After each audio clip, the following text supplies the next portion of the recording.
Well, right now we're in the greenhouse, and today we're going to plant sugarcane. Even though you can probably hear in the background that it's raining. It's been raining here pretty strong for 2 days.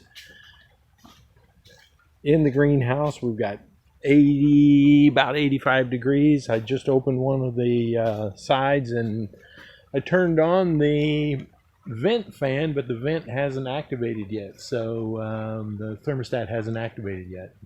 At any rate, just a quick glance at how the plants are doing in the raised bed, but that's not the focus of our video today. Our garlic still hasn't come up. Today's focus is planting sugarcane, and I got to get it in the ground. It's been soaking in here for 2 days, and I'm not really happy about that. It's kind of getting slimy. It looked a little dry from where we cut it, and it was sitting over here in the greenhouse for 2 days because it was raining and I couldn't get it in the ground. And so I put it in here and soaked it. I was only going to soak it for less than 24 hours. It's been in here for about 2 days now. And so I got to get it out of here, got to get it in the ground and get it going. I've got 4 different types of sugarcane that an acquaintance of mine gave me. And I'm going to be planting all 4 different types.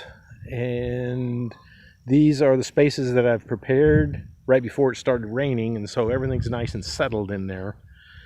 I'm going to amend this a little bit. I'm going to put some lime in it to sweeten it up because our soil is a little bit acidic.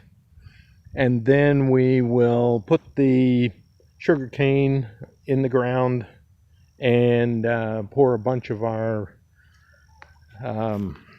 compost that we got, put a bunch of that on top of it and get it going. We don't want to activate it too much because even after the cold snap that we just had that pretty much frosted everything, the temperature has really warmed up. Today it's in the 70s, approaching 80, and it's supposed to be sunny and warm all this week. So I want to get, like I said, I want to get it in the ground. We don't really want it to pop up because it will come a frost again and kill the buds. At anyway, let's get going. Okay, we're down where we're going to be planting the sugarcane, and you can't even hardly tell the difference, but we've got this one. We've got this one limed. I'm going to lime the other planting areas. Going to work that in a little bit, and then we're going to put some of this awesome compost on top of it. So I'll be back with you in just a minute. Before I completely covered these planting areas with lime, I wanted to show how you could see from the rain how water has ponded here. Property has a natural slope to it that the whole idea is that whenever it rains that some rain would come down here and soak into the ground. This is probably the lowest spot on the property back here, and look at all those weeds. But I thought that this would be the best growing spot for the, you can see the ring here where water was ponding, because sugarcane needs water. It doesn't need swamp, but it needs quite a bit of water in order to grow well. This will help with cutting down on the amount of irrigation that we need. Got all of the growing spaces limed now. I chose pulverized lime or powdered lime because it seems to interact, to me, it seems to interact better than pelletized lime because it just goes right to work. You can see how it's starting to absorb the moisture already. I'm going to cultivate this in a little bit just with a rake. Then I'm going to put some compost on each one of the grow spaces, and then we'll lay out the cane. Be back to you in a minute. I've got 2 of the beds amended now, and in order to do that I was using this rinky-dinky little hole right here. But on this bed, it's going to be a lot bigger. I decided to bring out broad fork, and I'm going to use it in order to mend this in. So it should go a lot quicker and a lot easier. I'm not going to hoe that whole area right there. Be right back at you. I've got 3 spaces now that have been amended. 2 of them, let's go back over here, 2 of them are about 5 by 6 foot, and this one is much longer. That's probably, I don't know, like 20 feet, 5, 10, 15, yeah, almost 20 feet long and 4 or 5 feet wide. So I didn't have the time or inclination to dig up all of this and make one big long row.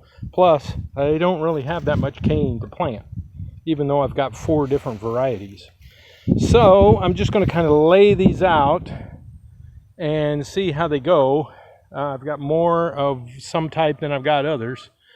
And as soon as I get them laid out, I will come back to you. I'm going to try to take some tips from Danny and Wanda, and also David the Good.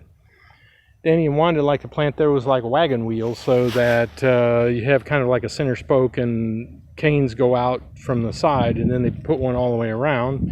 David the Good just kind of puts them in a trench and lets them do whatever.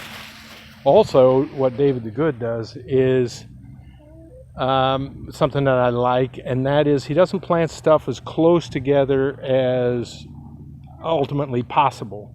And I really like that, because the nutrients and the water that you need for plants, it's hard to stay on top of unless you've got a really good irrigation system and you're doing it full time. I'm not doing this full time, and so I can't watch it every day, and so I'm going to try to do the best of both worlds, and let's see how it turns out.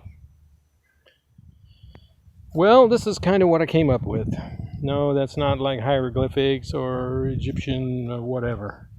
It's kind of not a wagon wheel. It's not straight in line. I'd like to keep it as condensed as possible, so I don't have, I can get around it mowing and whatnot.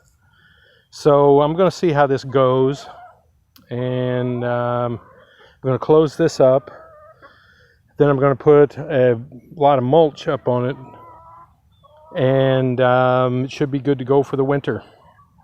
We're not going to put any more fertilizer on it probably until next spring, because we don't want these shoots coming up out of the ground if we get a warm spell, and then another cold snap would kill the buds. At any rate, I had 1 piece left over out of this planting, and so basically I'm going to eat it. Let me finish up with the rest of the planting. Oh, almost lost you there. Let me finish up with the rest of the planting, and I will be back at you. We've got our cane planted now. I'll go down and show you each one of the plantings. And this is the one that I am familiar with down in the Caribbean. When we lived down there, that's what everybody was clamoring for, was the black cane. And supposedly it was the sweetest and had the biggest joints, or the biggest spaces between the nodes, because that's the space that you would chew off, bite off, and eat it once you peel it. So at any rate, I'm hoping those turn out real well, of course. So here is one of the beds. Here is another one of the beds. Oh, I might want to add that whenever you plant this cane, these canes have buds on them where they're going to sprout, and there's one there, and then they're alternate. There's one on the back side. So you don't want to plant them straight up. What you want to do is plant them side to side, so this one and that one have the same amount of opportunity to sprout. If you plant the other ones upside down, not so good. Or at least they'll struggle in order to grow. Okay, and here we are with number 3. And then the last one. This is the one that my friend that gave me the cane said that he liked the best for juicing.